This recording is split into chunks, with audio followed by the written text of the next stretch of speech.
തനിക്കെതിരെ പീഡനപരാതി നൽകിയതിന്റെ പക മനസ്സിലൊളിപ്പിച്ച് യുവതിയുമായി വീണ്ടും സൗഹൃദത്തിലാവുക, അവളെ തന്ത്രപൂർവ്വം ലോഡ്ജിലെത്തിച്ച് വകവരുത്തുക. ഇത്തരമൊരു കൊലപാതകമാണ് കോഴിക്കോട് എരഞ്ഞിപ്പാലത്തുണ്ടായത്. വെട്ടത്തൂർ സ്വദേശി ഫസീലയെ കൊലപ്പെടുത്തിയത് തനിക്കെതിരെ പീഡനപരാതി നൽകിയതിന്റെ വൈരാഗ്യം മൂലമാണെന്ന് പ്രതി അബ്ദുൾ സനൂഫ് പോലീസിനോട് സമ്മതിച്ചു.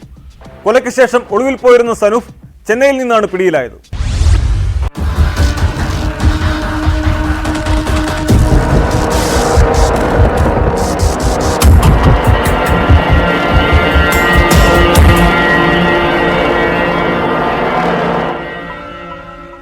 ഈ മാസം 26-നാണ് മലപ്പുറം വെട്ടത്തൂർ സ്വദേശി ഫസീലയെ എരഞ്ഞിപ്പാലത്തെ ലോഡ്ജിൽ സുഹൃത്തായ പ്രതി അബ്ദുൾ സനൂഫ് ശ്വാസം മുട്ടിച്ചു കൊന്നത്.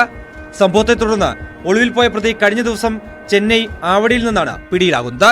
പോലീസിനെ കബളിപ്പിക്കാൻ മീശയെടുത്ത് കളഞ്ഞ പ്രതി CCTV ദൃശ്യങ്ങളിൽ കുടുങ്ങി പിടിയിലാവാതിരിക്കാൻ ഷർട്ടുകൾ ഇടയ്ക്കിടെ മാറ്റിയാണ് യാത്ര ചെയ്തിരുന്നത്.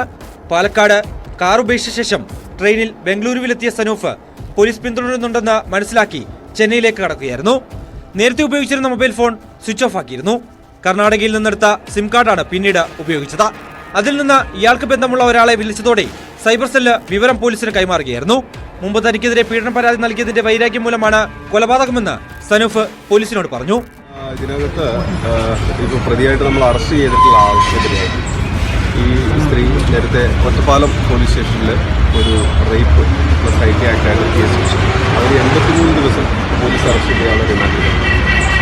അതിൻ്റെ ഒരു പ്രതികാരമാണ് പ്രധാനമായിട്ടും ഇവരെ കൊല ചെയ്യാനുള്ള ഒരു മോട്ടിവേഷനായിട്ട് പോലീസ് മനസ്സിലാക്കി.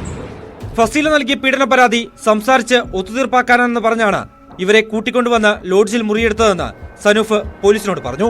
ഇരുവരുടെയും സംസാരത്തിനിടെ വാക്കേറ്റമുണ്ടാവുകയും ഫസീല ബഹളം വെച്ചപ്പോൾ കഴുത്ത് ഞെരിച്ച് കൊലപ്പെടുത്തുകയായിരുന്നുവെന്നും സനൂഫ് സമ്മതിച്ചു.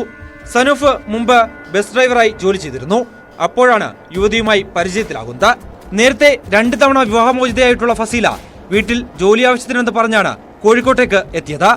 കൊലയ്ക്ക് ശേഷം ഒളിവിൽ പോയ സനൂഫിനായി ജില്ലയിലെ കുറ്റാന്വേഷണ വിദഗ്ധരായ പോലീസുകാരെ ഉൾപ്പെടുത്തി 3 സംഘങ്ങളായാണ് പോലീസ് അന്വേഷണം നടത്തിയത്.